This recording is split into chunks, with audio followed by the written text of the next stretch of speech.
Hello everyone, welcome to the illusion. इस video में हम लोग हिस्ट्री के कुछ इंपॉर्टेंट क्वेश्चन आंसर को करेंगे। ये वीडियो उन सभी विद्यार्थियों के लिए इंपॉर्टेंट है जो इस बार जेपीएससी का एग्ज़ाम देने वाले हैं, क्योंकि यहाँ पर हिस्ट्री से बहुत सारे क्वेश्चन पूछे जाते हैं। तो मैं रिकमेंड करूँगा कि ये वीडियो आप पूरी तरीके से देखें और अच्छे से समझें। जेपीएससी की बात करें तो ये 19 तारीख को परीक्षा होने वाली है इसी महीने में, और आज हो गया 2 तारीख, तो बहुत ज़्यादा दिन नहीं बचा है। जेपीएससी में जो प्रीलिम्स होगी ये 19 तारीख को 2 पाली में होने वाला है, पहली पाली और दूसरी पाली। पहली पाली और दूसरी पाली का परीक्षा जो है ये कितने से कितने बजे तक होगा, इसका शेड्यूल जारी कर दिया गया है।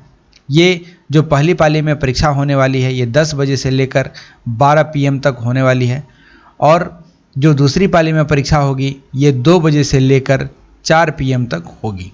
तो आप कह सकते हैं कि शेड्यूल आपके सामने आ चुका है। अब कहीं भी ये डाउट नहीं है कि ये परीक्षा नहीं होगा, ये परीक्षा होके रहेगा। बात करें एडमिट कार्ड का, तो एडमिट कार्ड का क्या नोटिस है। देखो, एडमिट कार्ड आप 4 तारीख से डाउनलोड कर सकते हो। आज 2 हो गया, 3 हो जाएगा कल, और 4 तारीख को आप, मैं तो कहूँगा 4 तारीख को आप इवनिंग या फिर नाइट के समय में आप अपना PDF डाउनलोड कर लेना। और वो बच्चे जिनका एडमिट कार्ड नहीं शो कर रहा है उनके लिए एक हेल्पलाइन नंबर दिया हुआ है। आप जाइए जेपीएससी के साइट पर, तो वहाँ पर आपको हेल्पलाइन नंबर मिलेगा। उस नंबर पे आप फ़ोन कीजिए, अपनी समस्या बताइए और अपना जो एडमिट कार्ड है वो इशू करा सकते हैं। बहरहाल हम लोग आगे बढ़ते हैं और पहले प्रश्न को देखते हैं। पहला प्रश्न जो है यहाँ पर 2 स्टेटमेंट दिए हुए हैं। दोनों स्टेटमेंट है अखिल भारतीय किसान सभा के बारे में। देखो, वैसे जो जेपीएससी में क्वेश्चन पूछा जाएगा वो आपका MCQ के फॉर्म में होने वाला है। तो यहाँ भी हम लोग बहुत सारे क्वेश्चन ऐसे हैं जो MCQ के फॉर्म में करेंगे, क्योंकि आपको हर एक चीज़ जानना बहुत ज़्यादा ज़रूरी होता है, नहीं तो आप क्वेश्चन को गलत कराओगे। वैसे एक और बात मैं कह देता हूँ, बहुत सारे स्टूडेंट को ऐसा लगता है कि जेपीएससी का जो एग्ज़ाम होता है इसमें नेगेटिव मार्किंग होता है। तो नेगेटिव मार्किंग नहीं है, आप बेफिक्र रहें, क्योंकि नेगेटिव मार्किंग नहीं है, आपका नंबर नहीं कटेगा। अब हम लोग देखते हैं क्वेश्चन को। जो यहाँ पर पूछा जा रहा है, ये 2 स्टेटमेंट जो दिए हुए हैं ये दिया हुआ अखिल भारतीय किसान सभा के बारे में। इसमें कहा जा रहा है पहले स्टेटमेंट में स्वामी सहजानंद सरस्वती जो थे इसके पहले अध्यक्ष थे। क्या ये स्टेटमेंट सही है? दूसरा जो स्टेटमेंट है ये कह रहा है कि भारतीय राष्ट्रीय कांग्रेस ने इसके गठन का विरोध किया था। मतलब जो अखिल भारतीय किसान सभा है, जब ये गठन हुआ था तो इसका भारतीय राष्ट्रीय कांग्रेस के द्वारा इसका विरोध किया गया था। अब नीचे आपको यहाँ पर ऑप्शन दिए हुए हैं, कौन कौन सा स्टेटमेंट सही है ये आपको बताना है। पहले आप आराम से क्वेश्चन को पढ़ेंगे, कमेंट बॉक्स में इसका उत्तर देंगे, फिर वीडियो को प्ले करेंगे और इसका उत्तर जान लेंगे। तो अब हम लोग करते हैं इस प्रश्न के उत्तर को। देखिए, स्वामी सहजानंद सरस्वती जो हैं इसके पहले अध्यक्ष थे, ये हमारा स्टेटमेंट सही है। जो अखिल भारतीय किसान सभा जो है इसके अध्यक्ष जो थे पहले वो थे स्वामी सहजानंद सरस्वती, ये हमारा स्टेटमेंट बिल्कुल सही है। दूसरा नंबर स्टेटमेंट जो है भारतीय राष्ट्रीय कांग्रेस ने इसके गठन का विरोध किया, ये हमारा जो है स्टेटमेंट ये गलत होता है। इसलिए सिर्फ एक हमारा उत्तर होगा। तो हमारा जो सिर्फ एक है, ऑप्शन नंबर 1 केवल 1 कह रहा है, ये हमारा हो जाएगा सही उत्तर। अब अखिल भारतीय किसान सभा जो है इसका गठन कब किया गया था, मतलब इसकी स्थापना कब की गई थी। यदि ये आपसे पूछा जाए तो इसकी स्थापना हुई थी 1936 में, ये आपको याद रखना है। आपसे ये भी पूछा जा सकता है। ऊपर से पहले अध्यक्ष तो ये थे, लेकिन पहला महासचिव कौन थे ये भी आपसे पूछा जा सकता है। तो आप याद रखेंगे NG रंगन। NG रंगन जो थे, NG रंगन जी, यही थे इस महासभा का, जो अखिल भारतीय किसान सभा है इसके पहले महासचिव। तो ये भी दोनों आपको याद रखना है। और अध्यक्ष कौन थे? स्वामी सहजानंद सरस्वती। चलते हैं नेक्स्ट प्रश्न की ओर। लेकिन यहाँ पर आप देखें तो इसका यदि आपको डिटेल पढ़ना है तो मैंने इसका डिस्क्रिप्शन लिख दिया है, प्रॉपर रूप से मैंने इसको समझा दिया है। यदि आप इसको पढ़ना चाहते हो तो आप इस PDF को डाउनलोड कर सकते हो व्हाट्सएप ग्रुप से। व्हाट्सएप ग्रुप का लिंक डिस्क्रिप्शन में सबसे नीचे दिया हुआ है। आप जाएं व्हाट्सएप ग्रुप में, उस लिंक को छुए सीधा व्हाट्सएप में आप आ जाएंगे और वहाँ पर किसी भी एडमिन को कहेंगे कि फलाना ढिमकाना क्लास का मुझे PDF चाहिए, तो आपको ये PDF अवेलेबल करा दिया जाएगा। वैसे यहाँ पर पूरी तरीके से इसको डिटेल में लिखा गया है कि कौन सा उत्तर क्यों सही है, कौन सा उत्तर क्यों गलत है, ये सारा चीज़ आपको मिल जाएगा। अगला प्रश्न जो है हमारा वो पूछा जा रहा है, बक्सर का जब युद्ध हुआ था इसके बाद इलाहाबाद की संधि को साइन किया गया, मतलब इस पर हस्ताक्षर किया गया। तो इलाहाबाद संधि के संदर्भ में यहाँ पर आपको दो स्टेटमेंट दिए हुए हैं, आपको बताना है कौन सा स्टेटमेंट सही है, कौन सा स्टेटमेंट गलत है। पहला स्टेटमेंट कह रहा है नवाब जो थे इनको अवध फिर से सौंप दिया गया, जो स्टेटमेंट 1 कह रहा है। स्टेटमेंट 2 कह रहा है कि ईस्ट इंडिया कंपनी को बंगाल और बिहार में दीवानी अधिकार प्रदान किया गया। तो क्या स्टेटमेंट 1 सही है या फिर स्टेटमेंट 2 सही है, इसका उत्तर आपको देना है कमेंट बॉक्स में। यहाँ पर आपको ऑप्शन दिया हुआ कौन कौन सा स्टेटमेंट सही है, जल्दी से इसका उत्तर करेंगे। इसका सही उत्तर अब हम लोग देखते हैं। इसका सही उत्तर जो स्टेटमेंट 1 कह रहा है, नवाब जो थे इनको अवध फिर से सौंप दिया गया, तो ये हमारा जो स्टेटमेंट है ये बिल्कुल सही है। दूसरा जो स्टेटमेंट है, ईस्ट इंडिया कंपनी जो थी उसको बंगाल और बिहार में दीवानी अधिकार प्रदान किया गया, तो ये भी स्टेटमेंट जो है हमारा सही है। इसलिए दोनों स्टेटमेंट सही होने के कारण हमारा उत्तर जाता है ऑप्शन नंबर सी के साथ, 1 और 2 दोनों सही। अब बक्सर की लड़ाई कब हुई थी, बक्सर का जो युद्ध है ये भी पूछा जा सकता है एग्जाम में। तो इससे पहले आप ये समझें कि जो इलाहाबाद संधि है ये कब हुआ था। तो इलाहाबाद संधि हुआ था 1765 में। 1765 में इलाहाबाद की संधि हुई थी। अब यहाँ पर आप गौर से पढ़ेंगे तो बक्सर के युद्ध के पश्चात, मतलब जब बक्सर का युद्ध हुआ इसके बाद इलाहाबाद की संधि साइन हुई, तो कहीं ना कहीं इसके पहले ही बक्सर का युद्ध हुआ है। तो कितने साल पहले बक्सर का युद्ध हुआ, तो ज़्यादा नहीं, 1 साल पहले ही बक्सर का युद्ध हुआ था 1764 में, 1764 में। तो ये भी आपसे पूछा जा सकता है। उस समय के गवर्नर कौन थे, तो उस समय के गवर्नर थे governor Robert Clive. Robert Clive आपको याद रखना है, रॉबर्ट क्लाइव थे जो दूसरी बार इंडिया में गवर्नर बनकर आए थे, जो बंगाल का गवर्नर था। आपको अगेन मैं बता दूं, ये सारा का सारा जो हम लोग पढ़ रहे हैं, जो ये एरिया बक्सर वगैरह जो हम लोग देख रहे हैं, बंगाल और बिहार पहले बंगाल में ही आता था। तो ये बंगाल के गवर्नर बन के आए थे, दूसरी बार आए थे। तो दूसरी बार ये कब आए, तो ये आए 1757 में ये आए और रहे कब तक, 1760 तक। इसके पहले जैसे कि मैंने ये बताया कि ये दूसरी बार आए, तो पहली बार कब आए थे, तो पहली बार आए थे ये 1765 में। 1765 में आए और रहे कितना तक थे, मात्र 1 साल रहे थे, 1766 तक। ये भी आपसे पूछा जा सकता है, तो रफली आप इसको भी याद रखेंगे। इसलिए हमारा ऑप्शन जाता है ऑप्शन नंबर सी के साथ, 1 और 2 दोनों सही है। इस क्वेश्चन में आपसे पूछा जा रहा है, निम्नलिखित में से कौन भारत में न्यायिक सुधार के लिए संबंधित है। यहाँ पर जो आपको दिया गया है नाम, आपको इसमें से बताना है कि कौन भारत में न्यायिक सुधार से संबंधित है। तो इसका उत्तर आप जल्दी से कमेंट बॉक्स में देंगे। अब हम लोग इसका उत्तर करते हैं। देखो, वारेन हेस्टिंग जो है ये भी न्यायिक सुधार से इसका संबंध है। दूसरा नंबर विलियम बेटिंग जो है, इनका भी यहाँ पर इससे संबंध है। और तीसरा जो है लॉर्ड रिपन, इनका भी यहाँ से संबंध है। इसलिए हमारा जो सही उत्तर होगा ये होगा ऑप्शन नंबर डी, 1, 2, 3 तीनों सही है। तो हमारा ऑप्शन नंबर डी होगा। अब वारेन हेस्टिंग जो है ये भारत कब आए थे, इनका टेन्योर क्या था। वारेन हेस्टिंग आए थे 1772 में और रहे थे कब तक, 1785 तक।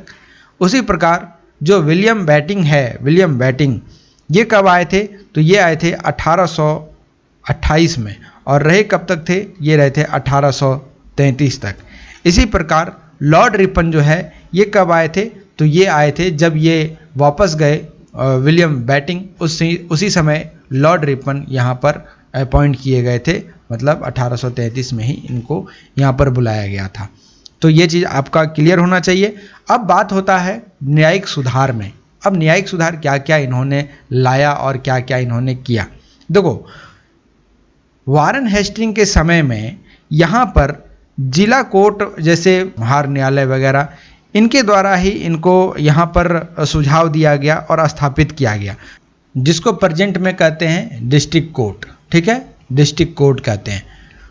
विलियम बेंटिंक की बात करें तो इनके समय में क्या किया गया, जो भारत इस प्रकार दिखता है हमारा, ऊपर में इस प्रकार है, इस प्रकार से, तो जो उत्तरी प्रांत है, उत्तरी प्रांत को सुविधा देने के लिए इलाहाबाद में यहाँ पर अदालत खोली गई, जो दो अदालतें थीं, सदर दीवानी अदालत और दूसरा थी सदर निजामत अदालत। तो ये भी आपसे पूछा जा सकता है, इन दोनों अदालतों का जो स्थापना है वो किनके द्वारा कराया गया, ये कराया गया था विलियम्स बेंटिंक के द्वारा। अब आता है लॉर्ड रिपन। इनके समय में एक बिल लाया गया जिसको कहा गया एल्बर्ट बिल। एल्बर्ट बिल कब लाया गया, लॉर्ड रिपन के समय में इनको यहाँ पर लाया गया, इन्हीं के द्वारा। इसमें क्या था, देखो भारत में जो सबसे ऊंचा न्यायाधीश बनते थे वो बाहरी होते थे, मतलब कि इंडियन ओरिजिन नहीं होते थे। लेकिन अब कि जब यहाँ पर इंडियन ओरिजिन बनने लगे, इंडिया से कोई निकल कर जिसमें इतनी कैपेबिलिटी है वो जब न्यायाधीश बनने लगे, तो उस पर एक दबाव था कि वो अंग्रेजों को सज़ा नहीं दे सकता है, उन पर अदालत की सुनवाई नहीं की जा सकती है उनके द्वारा। तो जो ये एल्बर्ट बिल आया, इसके अनुसार यहाँ पर ये चीज़ कहा गया कि अब जो इंडियन जस्टिस होंगे उनके द्वारा जो यूरोपियाई अभियुक्ति हैं, जो यहाँ पर आए हुए हैं अधिकारी वगैरह, उन पर यदि कोई मुकदमा चलता है तो आप इस पर सुनवाई कर सकते हैं। तो ये था लॉर्ड रिपन के समय में। तो ये हमारा तीनों सही होता है, इसलिए हमारा उत्तर जाता है ऑप्शन नंबर डी, 1 2 3 तीनों सही है। अगला प्रश्न है गांधी जी से। तो यहाँ पर आपको पूछा जा रहा है कि दक्षिण अफ्रीका में जो महात्मा गांधी जी के द्वारा सत्याग्रह आयोजन किया गया था उसका कारण क्या क्या था। तो कारण यहाँ पर स्टेटमेंट में दिए हुए हैं, आपको बताना है कौन सा स्टेटमेंट सही है और कौन सा स्टेटमेंट हमारा गलत है। तो पहला स्टेटमेंट पढ़ते हैं, भारतीय जो अप्रवास हैं उन पर प्रतिबंध लगाने वाले कानून के विरुद्ध थे, सत्याग्रह का आयोजन किया गया उनके विरुद्ध थे। दूसरा ये कह रहा है कि ईसाई संस्कारों के अनुसार जो विवाह नहीं किया गया है, जो ईसाई संस्कार हैं, जो रीति रिवाज हैं, उनके अनुसार जो विवाह नहीं किया गया है उनको वहाँ के सुप्रीम कोर्ट के द्वारा अवैध घोषित कर दिया गया था। तो इस आदेश के विरुद्ध में यहाँ पर सत्याग्रह किया गया था। तीसरा जो स्टेटमेंट है इसमें कह रहा है कि प्रत्येक समय, माने जब भी आपसे पंजीयन प्रमाण पत्र मांगा जाए तो वो आपके पास रहना चाहिए। तो हर एक समय पंजीयन प्रमाण पत्र आपके पास रहना अनिवार्य है, उसकी आवश्यकता जो थी, इसके विरुद्ध में ये सत्याग्रह आयोजित किया गया था। तो आपको बताना है कौन सा स्टेटमेंट सही है और कौन सा स्टेटमेंट गलत है। तो हम लोग देखते हैं, जो पहला स्टेटमेंट है कि जो भारतीय अप्रवास पर प्रतिबंध लगाने वाले कानून थे इसके विरुद्ध में ये सत्याग्रह किया गया था, हमारा ये स्टेटमेंट सही है। दूसरा जो स्टेटमेंट है, ईसाई संस्कारों के अनुसार जो शादी ब्याह किया गया था, जैसे कि कोई इंडियन है, ये इंडियन गए हैं साउथ अफ्रीका, यहाँ पर अब इंडियन कल्चर है, इंडियन कल्चर से वो शादी ब्याह किए हुए, अब ये यहाँ पर रह रहे हैं तो इनको अवैध घोषित कर दिया गया। तो इसी के विरुद्ध यहाँ पर ये सत्याग्रह किया गया।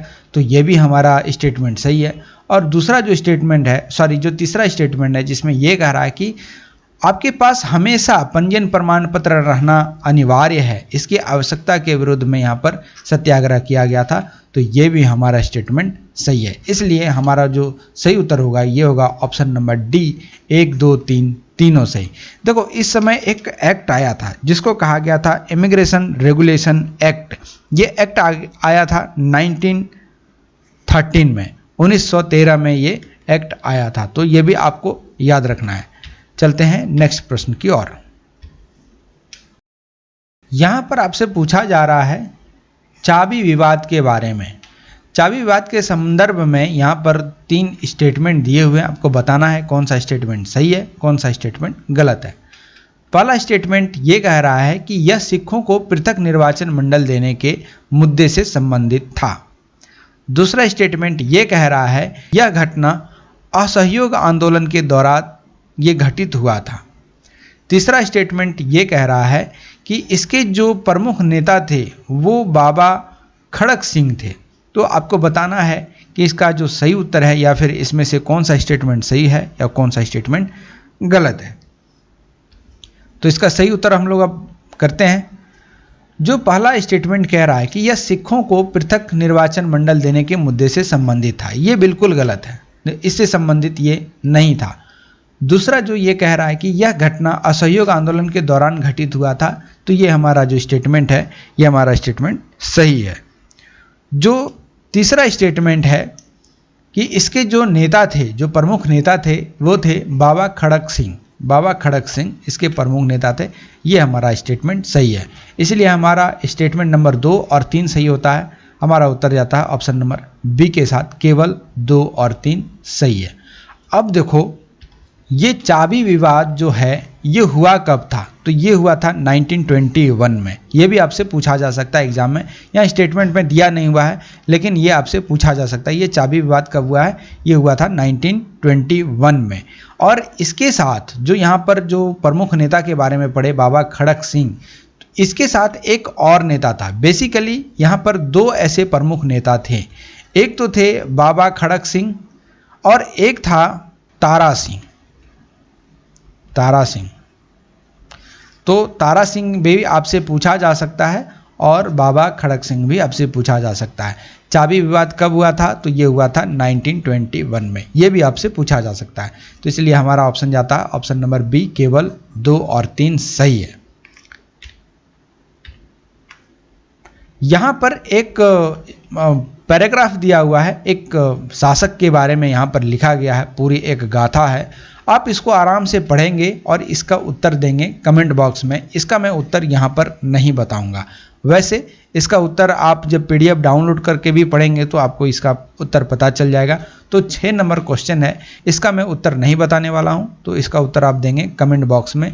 देखता हूँ कौन कौन से स्टूडेंट इसका सही उत्तर दे पाते हैं। नेक्स्ट प्रश्न देखते हैं, 7वां प्रश्न। यहाँ पर 2 स्टेटमेंट दिए हुए हैं, statement number 1, statement number 2। Again एक MCQ है ये, तो आपको ये ध्यान से पढ़ना है। इंडियन नेशनल कॉन्फ्रेंस के बारे में यहाँ से पूछा जा रहा है, संदर्भ में यहाँ पर कथन दिए हुए हैं, स्टेटमेंट दिए हुए हैं। 2 स्टेटमेंट है। इसका आयोजन जो है ये सुरेंद्रनाथ बनर्जी और आनंद मोहन बोस इनके द्वारा किया गया था। मतलब ये दोनों जो हैं ये दोनों इसके संस्थापक माने जाते हैं इंडियन नेशनल कॉन्फ्रेंस के। दूसरा नंबर स्टेटमेंट ये कह रहा है कि इसने सामाजिक मुद्दों पर ध्यान केंद्रित किया और इसे भारतीय राष्ट्रीय कांग्रेस का सामाजिक सुधारक प्रकोष्ठ कहा जाने लगा।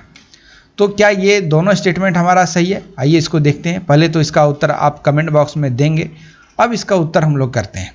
देखिए इसका जो आयोजन या फिर कहें तो इसकी जो शुरुआत की गई ये सुरेंद्रनाथ बनर्जी और आनंद मोहन बोस इन दोनों के द्वारा किया गया, ये हमारा स्टेटमेंट सही है।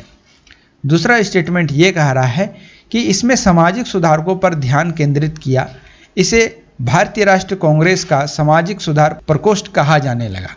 तो ये जो हमारा स्टेटमेंट है ये बिल्कुल गलत है। अब ये गलत कैसे होता है ये मैं आपको बताता हूँ।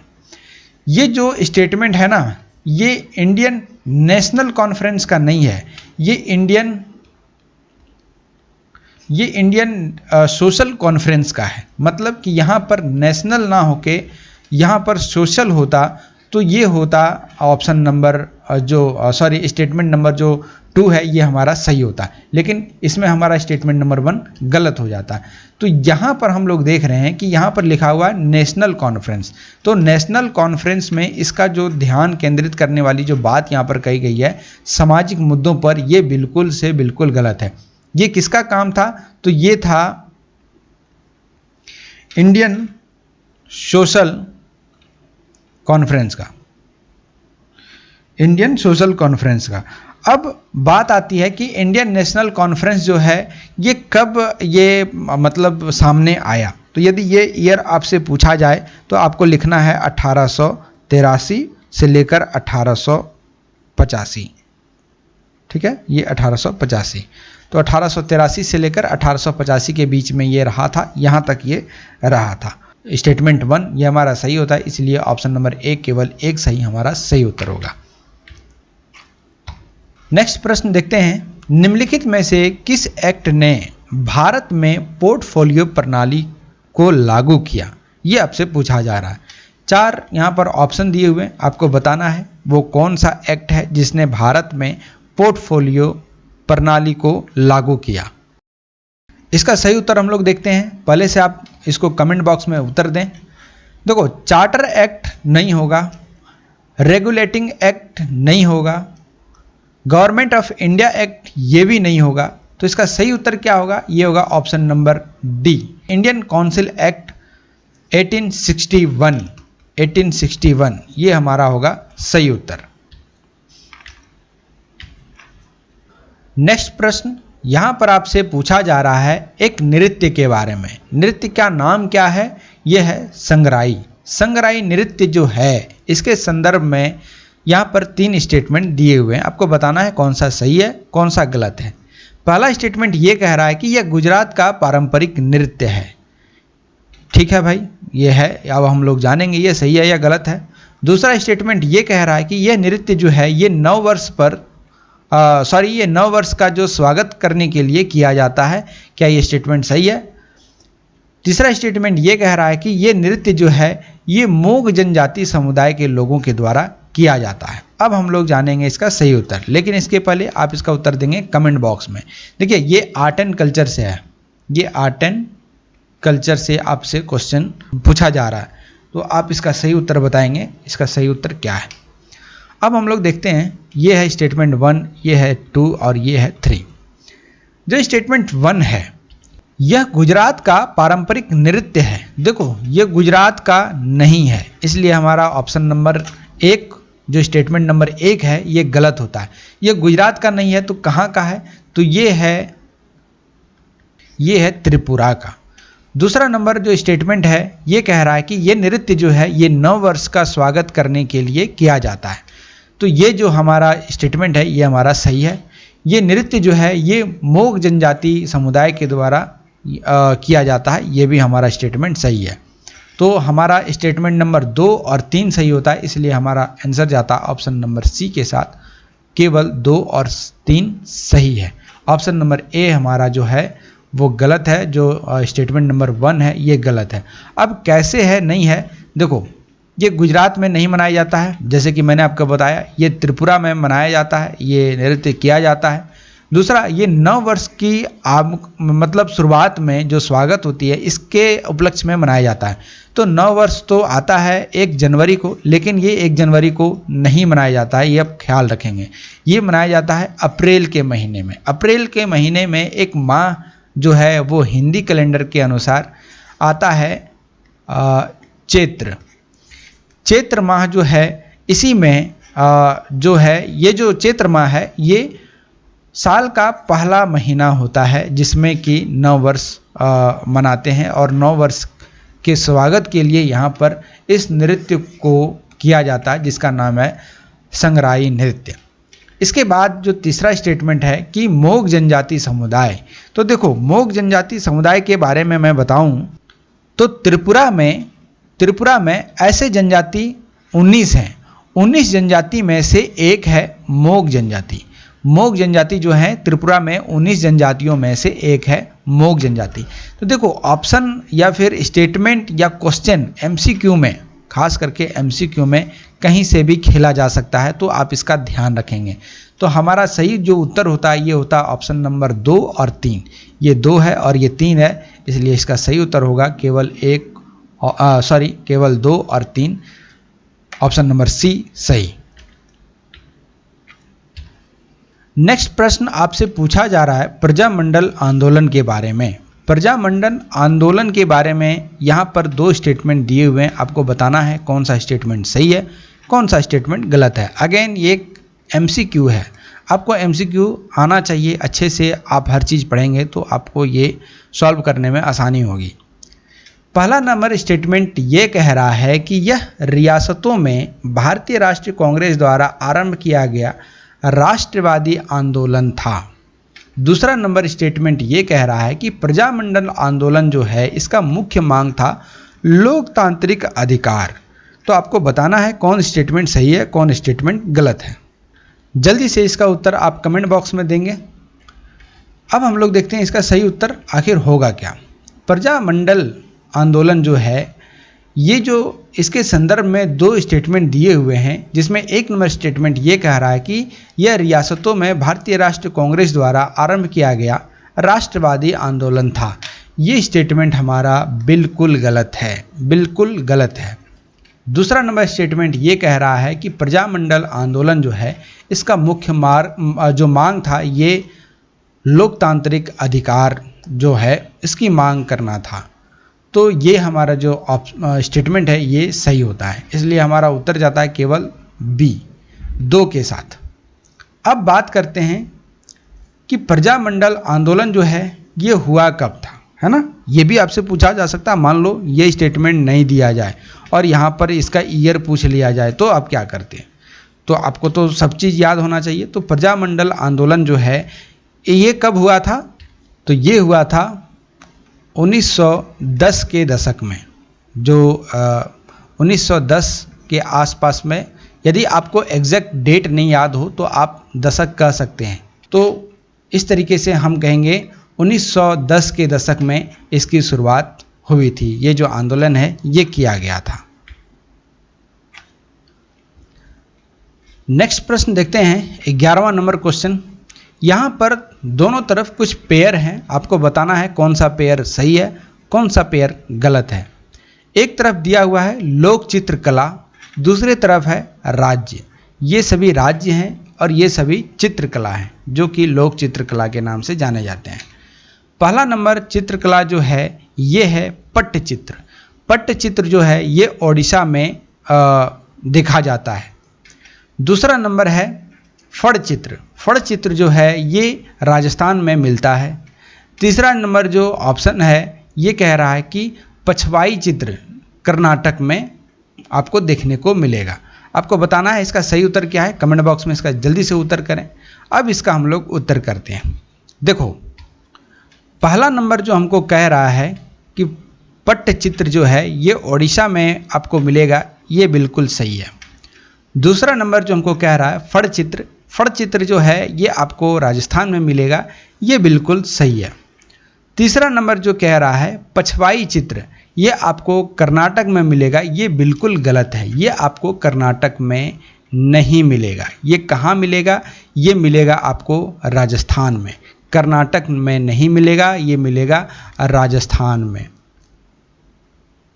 ठीक है, यदि ये राजस्थान होता तो ये सही होता, लेकिन ये राजस्थान ना होके यहाँ पर कर्नाटक लिखा गया है, इसलिए ये गलत होता है। हमारा जो सही होगा ये होगा 1 और 2। तो आप देखें 1 और 2 कहाँ सही है, यहाँ पर है केवल 1 और 2, यही सही। तो ऑप्शन नंबर बी होता है हमारा सही उत्तर। नेक्स्ट प्रश्न आपसे पूछा जा रहा है मौर्य काल से संबंधित। मौर्य प्रशासन के संदर्भ में यहाँ पर 3 स्टेटमेंट दिए हुए हैं। आपको बताना है कौन सा स्टेटमेंट सही है और कौन सा स्टेटमेंट गलत है। अगेन ये एक MCQ है, ध्यान से इसको पढ़ेंगे। इसका उत्तर कमेंट बॉक्स में पहले देंगे, इसके बाद वीडियो को प्ले करके आप इसका उत्तर जानेंगे, क्योंकि मौर्य काल के बारे में सभी कोई पढ़े ही होंगे। आप JPSC का एग्ज़ाम दे रहे हैं तो मैं तो इतना आपसे एक्सेप्ट कर ही सकता हूँ। अब जो स्टेटमेंट 1 है ये कह रहा है मौर्य सेना को केवल भू अनुदान के रूप में भुगतान किया जाता था। दूसरा नंबर स्टेटमेंट है ये कह रहा है मौर्य साम्राज्य में एक सुस्थापित गुप्तचर व्यवस्था विद्यमान थी। तीसरा नंबर जो स्टेटमेंट है यहाँ पर कह रहा है साम्राज्य को कई प्रांतों में विभाजित किया गया था और प्रत्येक प्रांत को राजकुमार के अधीन रखा गया था। अब आपको बताना है कौन सा उत्तर सही है, कौन सा उत्तर गलत है। इसका जो हम लोग उत्तर करेंगे, यहाँ हम लोग देखेंगे स्टेटमेंट नंबर 1 मौर्य सेना को केवल भू अनुदान के रूप में भुगतान किया जाता था, ये बिल्कुल गलत है।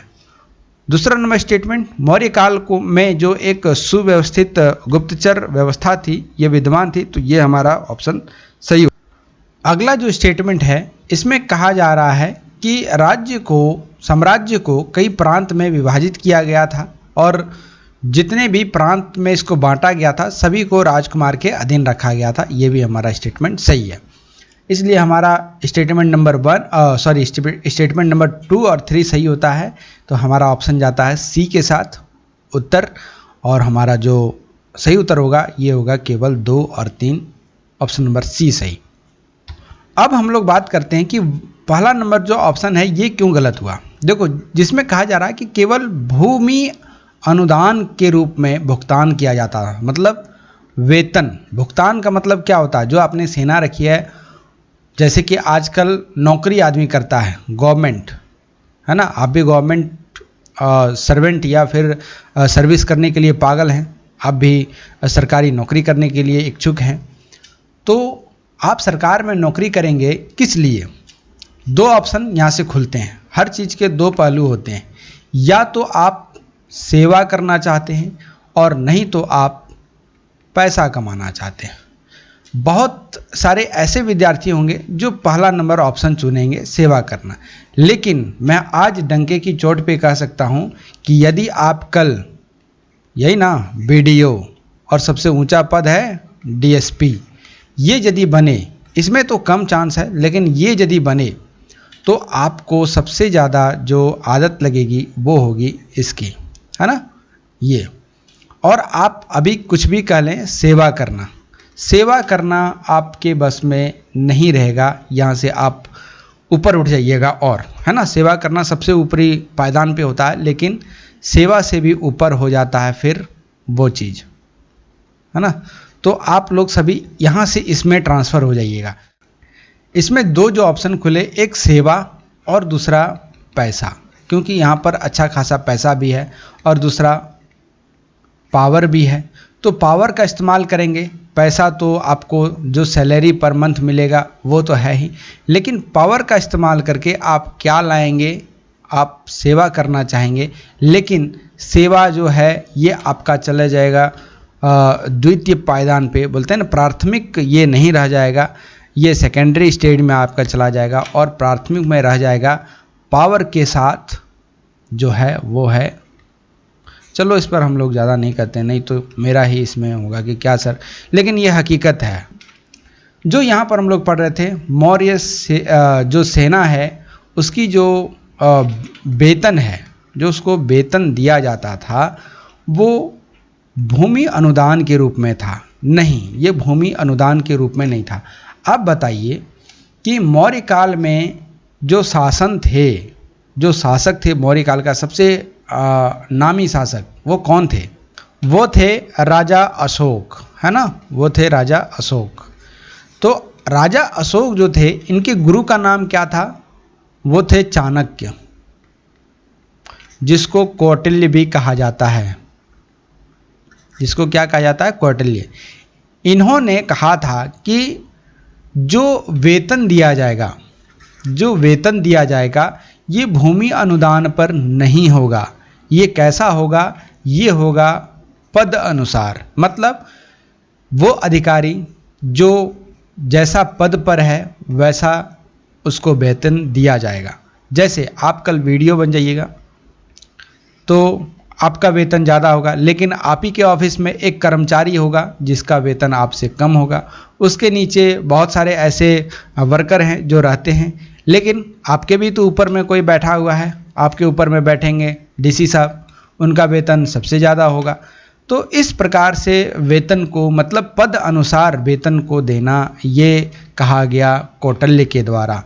तो जो भूमि अनुदान है ये बिल्कुल गलत होता है। नेक्स्ट प्रश्न है, यहाँ पर आपसे पूछा जा रहा है कि अलाउद्दीन खिलजी के द्वारा निम्नलिखित में से कौन से कदम उठाए गए थे। 4 स्टेटमेंट दिए हुए आपको बताना है। पहला स्टेटमेंट ये कह रहा है, दिल्ली सल्तनत के अंतर्गत पहली बार भू राजस्व के आकलन के लिए भूमि की वैज्ञानिक मापन का आरंभ हुआ था। ठीक है, भूमि की वैज्ञानिक मापन का आरंभ किया गया था किसके काल में? अलाउद्दीन खिलजी ने ये कराया था। दूसरा जो स्टेटमेंट है ये कह रहा है, 4 अलग अलग बाजारों की स्थापना तथा मूल्य नियंत्रण हेतु एक विभाग की स्थापना इन्होंने करवाया था। तीसरा जो स्टेटमेंट है, सैनिकों के वेतन का नगद भुगतान किया जाना ये अलाउद्दीन खिलजी के द्वारा कराया गया था। ये सारे स्टेटमेंट आपको बताना है कौन सही कौन गलत। पहला नंबर जो कह रहा है, दिल्ली सल्तनत के अंतर्गत जो पहली बार भू राजस्व का आकलन करने के लिए भूमि की वैज्ञानिक मापन का आरंभ कराया गया, ये स्टेटमेंट बिल्कुल सही है। 4 अलग अलग बाजार की स्थापना कराई गई, मूल्य नियंत्रण के लिए एक विभाग अलग से रखा गया, ये भी सही है। और सैनिकों के वेतन का जो भुगतान है वो नगद किया जाएगा, ये भी हमारा स्टेटमेंट सही है। तो तीनों हमारा स्टेटमेंट सही होता है, 1 2 3 तीनों सही, इसलिए हमारा ऑप्शन जाता है, जो उत्तर है ये डी के साथ जाता है। अब अलाउद्दीन खिलजी जो है, इनका भी आप 10 ईयर याद रखेंगे, ये कब से कब तक रहे थे। तो यदि इसके बारे में पूछा जाए तो आपको याद रखना है 1296 से लेकर 1316 ईस्वी तक, ये आप याद रखेंगे। नेक्स्ट प्रश्न है 14वां नंबर प्रश्न, ये कह रहा है आजीवक संप्रदाय के संदर्भ में यहाँ पर 3 स्टेटमेंट दिए हुए हैं, आपको बताना है। पहला स्टेटमेंट ये कह रहा है नियतिवाद इस संप्रदाय का केंद्रीय दर्शन था। दूसरा नंबर स्टेटमेंट ये कह रहा है आजीवक कठोर तपस्या का अभ्यास करते हैं। तीसरा नंबर स्टेटमेंट बराबर पहाड़ियों की गुफाओं में आजीवक संप्रदाय से संबंधित शिलालेख मिलते हैं। आपको बताना है कौन सा सही है कौन सा गलत है। जल्दी से इसका उत्तर कमेंट बॉक्स में देंगे, मैं तब तक इसको मिटा लेता हूँ। हाँ, तो इसका सही उत्तर हम लोग देखते हैं, नियतिवाद इस संप्रदाय का केंद्रीय दर्शन था, ये बिल्कुल सही है। आजीवक जो होते हैं ये कठोर तपस्या का अभ्यास करते हैं, ये भी सही है। और बराबर पहाड़ियों की गुफाओं में आजीवक संप्रदाय का संबंधित लेख आजकल मिलते हैं, ये भी हमारा सही है। इसलिए हमारा ऑप्शन होता है डी सही, 1 2 3 सही है। इस प्रश्न में जो 15वां नंबर प्रश्न है, यहाँ पर आपसे पूछा जा रहा है सूफी परंपरा के बारे में। सूफी परंपरा से संबंधित है एक शब्द जिसको कहा जाता है खानकाह। तो आपको बताना है कि खानकाह जो है ये किसको इशारा कर रहा है। यहाँ पर जो इतने सारे लिखे हुए हैं स्टेटमेंट, इसमें से किसको इशारा ये कर रहा है, खानकाह का मतलब क्या होता है, ये किस स्टेटमेंट को इशारा कर रहा है, ये आपको बताना है। पहला नंबर जो ऑप्शन है इसमें कह रहा है एक पीर द्वारा प्रदत्त जो शरिया शिक्षा है इसको कहा जाता है खानकाह। दूसरा नंबर जो है क्षमा बनाने के लिए सूफियों द्वारा उपयोग किए जाने वाली संगीत वाद्य यंत्र को कहा जाता है खानकाह। तीसरा जो ऑप्शन है यहाँ पर कह रहा है मुख्यतः एक धार्मिक संप्रदाय द्वारा संचालित अस्थायी निवास के लिए उपयुक्त परिष्ठान को कहा जाता है खानकाह। और लास्ट ऑप्शन है सूफी सिलसिलों में जो इतने सारे सिलसिले हुए थे उसमें से एक सिलसिलों को कहा जाता है खानकाह। तो आपको इसका सही उत्तर बताना है, इसका सही उत्तर क्या होगा। तो इसका सही उत्तर होगा, देखते हैं हम लोग, 1 नंबर जो कह रहा है पीर द्वारा प्रदत्त जो शरिया शिक्षा है इसको कहा जाता है, ये गलत है। दूसरा नंबर ऑप्शन जो कह रहा है वाद्य यंत्र है, ये भी गलत है। और जो सिलसिलों के बारे में बात किया जा रहा है ये भी हमारा गलत है। हमारा सही उत्तर होगा ऑप्शन नंबर सी, मुख्य धार्मिक संप्रदाय द्वारा संचालित अस्थायी निवास के लिए उपयुक्त प्रतिष्ठान को कहा जाता है खानकाह। खानकाह क्या है, एक उपयुक्त प्रतिष्ठान है जो कि सूफी परंपरा से संबंधित है। नेक्स्ट प्रश्न जो है 16वां नंबर प्रश्न, इसमें आपको 3 स्टेटमेंट दिए हुए हैं राष्ट्रकूट वंश से संबंधित, इसी के संदर्भ में है। आपको बताना है कौन सा स्टेटमेंट सही है कौन सा स्टेटमेंट गलत है। पहला नंबर स्टेटमेंट कह रहा है इसकी स्थापना जो है ये संगुटुवन द्वारा की गई थी, संगुटुवन के द्वारा की गई थी राष्ट्रकूट वंश की स्थापना। दूसरा नंबर स्टेटमेंट ये कह रहा है इनके अधीन पहली बार मंदिर वास्तुकला की वेसर शैली का विकास हुआ था। ठीक है, वेसर शैली का विकास हुआ था। तीसरा नंबर जो स्टेटमेंट है इसमें कह रहा है इन्होंने सांस्कृतिक जैन और कन्नड़ साहित्य को संरक्षण प्रदान किया था। तो हमको बताना है इसमें से कौन सा स्टेटमेंट सही है कौन सा स्टेटमेंट गलत है। कमेंट बॉक्स में इसका जल्दी से उत्तर दें। इसका हम लोग उत्तर देखते हैं कौन सा सही है कौन सा गलत है। देखिए पहला नंबर जो स्टेटमेंट है कि संगुटुवन के द्वारा इसकी स्थापना की गई थी, ये गलत है, बिल्कुल गलत है। दूसरा नंबर जो स्टेटमेंट है, इनके अधीन पहली बार मंदिर वास्तुकला के वेसर शैली का विकास हुआ था, ये भी गलत है। ऑप्शन नंबर 3 जो है, इन्होंने संस्कृत, जैन और कन्नड़ साहित्य को संरक्षण प्रदान किया था, ये बिल्कुल सही है। तो हमारा ऑप्शन होता है केवल डी सही, मतलब केवल 3 सही। अब यहाँ पर देखिए राष्ट्रकूट वंश जो बताया जा रहा है, इसके संस्थापक संगुटुन ये नहीं है। तो इसके संस्थापक कौन थे? तो उनका नाम था द्वंती दुर्ग, ठीक है, दंती दुर्ग जिसको कहा जाता है, या उसको द्वंती दुर्ग भी कहा जाता है, दोनों में से कुछ भी कह सकते हैं। तो ये संगुटुवन कौन थे? ये देखो, एक चेरो वंश आपने सुना होगा या फिर चेर साम्राज्य आपने सुना होगा। चेर साम्राज्य के ये एक शासक थे। ये क्या थे? शासक थे ये चेर साम्राज्य के। चलते हैं नेक्स्ट प्रश्न की ओर। फिर से पेयर दिया हुआ है, आपको बताना है कौन सा पेयर सही है और कौन सा पेयर गलत है। इधर रचनाएं हैं, इधर पूरा स्थल है, मतलब स्थान का नाम दिया हुआ है। पहला नंबर जो ऑप्शन है, दूसरा नंबर और तीसरा नंबर जो ऑप्शन है, क्या इससे मैच खाता है, ये आपको बताना है। विशाल स्नानागार जो है ये मिला है मोहनजोदाड़ो में, अन्नागार मिला है हड़प्पा में, और गोदीवाड़ा जिसको डॉकयार्ड कहा जाता है ये मिला है लोथल में। डॉकयार्ड क्या होता है? शिप का रुकने के लिए जगह, जो पानी वाले जहाज होते हैं, जो बड़े बड़े नाव होते हैं, इसको रुकने के लिए एक डॉकयार्ड बनाया जाता था। तो आपको वही पूछा जा रहा है कि ये लोथल में है। इसका सही उत्तर आप कमेंट बॉक्स में देंगे। पहला नंबर विशाल स्नानागार ये मोहनजोदाड़ो में है, सही है। अन्नागार हड़प्पा में है, सही है। गोदीवाड़ा जो है, जो कि एक डॉकयार्ड है, ये भी सही है, इसलिए हमारा उत्तर जाता है ऑप्शन नंबर डी के साथ 1 2 3 तीनों सही। अगला नंबर जो क्वेश्चन है, इसमें कहा जा रहा है दिल्ली समझौते, जिससे सामान्यतः रूप से कहा जाता है गांधी इरविन समझौता, ठीक है, गांधी इरविन समझौता जिसको कहा जाता है, इसके नाम से इसको जाना जाता है। इसके संदर्भ में यहाँ पर स्टेटमेंट दिया हुआ, आपको बताना है कौन सा सही है कौन सा गलत है। पहला नंबर स्टेटमेंट ये है, गांधी जी जो थे ये सविनय अवज्ञा आंदोलन के निलंबन हेतु सहमत हो गए थे। निलंबन हेतु मतलब कि ये अब नहीं होगा। दूसरा नंबर जो है स्टेटमेंट ये कह रहा है सरकार ने शांतिपूर्ण और गैर आक्रामक धारने के अधिकार को सहमति दी थी। तीसरा नंबर स्टेटमेंट ये कह रहा है भारतीय राष्ट्रीय कांग्रेस के कराची अधिवेशन में इसका समर्थन किया गया था। तो आपको बताना है कौन सा स्टेटमेंट सही है कौन सा स्टेटमेंट गलत है। तो देखो इसका जो सही उत्तर होगा ये होगा ऑप्शन नंबर डी, 1 2 3 तीनों सही, क्योंकि जो तीनों स्टेटमेंट है ये हमारा सही है। कराची में इस अधिवेशन को समर्थन दिया गया था, और कब दिया गया था? तो ये दिया गया था 1931 में, ये आपको याद रहना चाहिए। और इस समय अध्यक्ष के रूप में यहाँ पर कौन गए थे? वो गए थे सरदार वल्लभ भाई पटेल। सरदार वल्लभ भाई पटेल यहाँ के अध्यक्ष के रूप में गए थे। इसी समय 2 प्रस्ताव और पारित किया गया था। पहला प्रस्ताव था मौलिक अधिकार का, ठीक है, अधिकार का, और जो दूसरा नंबर था वो था राष्ट्रीय जो नेशनल इकोनॉमिक जो कार्यक्रम है इसके लिए। तो ये भी आप याद रखेंगे।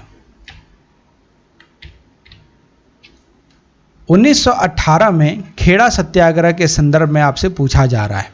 3 स्टेटमेंट दिए हुए हैं। पहला नंबर स्टेटमेंट, यह भारत में गांधी जी की असहयोग आंदोलन की प्रथम कार्यवाही थी। दूसरा नंबर, यह भूराजस्व की दर में अत्यधिक वृद्धि के विरुद्ध था। तीसरा नंबर, महात्मा गांधी को किसानों की शिकायतों के समाधान हेतु निर्मित सरकारी समिति सदस्य के रूप में नियुक्त किया गया था। आपको बताना है कौन सही कौन गलत।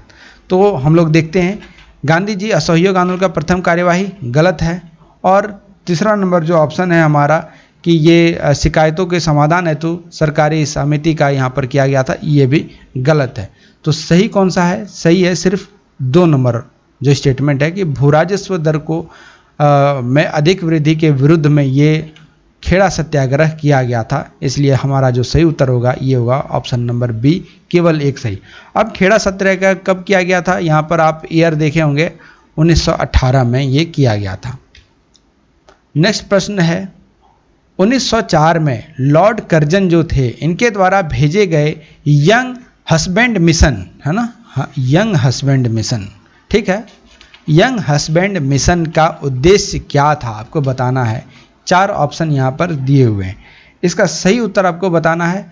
तो देखो इसका सही उत्तर है ऑप्शन नंबर बी, तिब्बत के साथ मैत्रीपूर्ण संबंध स्थापित करना, तिब्बत के साथ मैत्रीपूर्ण संबंध स्थापित करना। तो ये था आज का सीरीज जिसमें कि हम लोगों ने हिस्ट्री का कुछ क्वेश्चन को किया। अगला पार्ट ज़रूर आएगा, इसमें 5 ऐसे पार्ट मुझे लाने हैं। तो अभी तो पहला ही शुरू हुआ है, दूसरा आएगा, फिर तीसरा आएगा, फिर चौथा आएगा, फिर 5वां आएगा, मतलब अभी 4 भाग इसमें और आना है। तो मैं आशा करता हूँ कि ये लेक्चर आपको अच्छा लगा होगा। यदि ये लेक्चर आपको अच्छा लगता है तो वीडियो को लाइक करें, दोस्तों के साथ शेयर करें। Thank you for watching the illusion. God bless you all.